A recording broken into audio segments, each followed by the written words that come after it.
Hello, today we are going to make a souffle omelette. Take 2 eggs and separate the yolks and the white. Add salt to taste in the yolks and mix. Make sure that there isn't a drop of white in the yolk. Now add half a teaspoon of sugar in the white. Using an egg beater, whisk it. Continue beating till the egg whites are stiff. There shouldn't be any water left at the bottom. Very gently pour the yolks over the white and using a hand whisk, mix the yolk in the white. Do this process very gently and slowly. Don't knock off any air out of this batter. Now take a frying pan and grease it with butter when it's a little warm and immediately pour the eggs into the pan.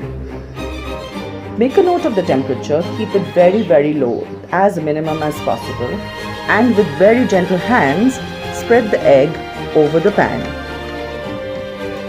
and then cover it. It takes about 2 to 3 minutes for the eggs to cook. Cover it for 3 minutes and after 3 minutes remove the lid and check. If the sides are releasing, then using a spatula fold the egg lightly into half.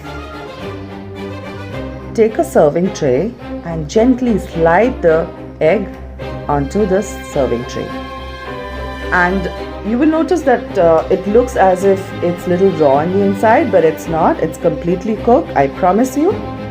As you cut the egg, you will see how lovely and how beautifully wobbly it is. It is completely cooked on the inside and it tastes really nice. Try this recipe, and if you like it, drop in a comment and save this recipe. Hello,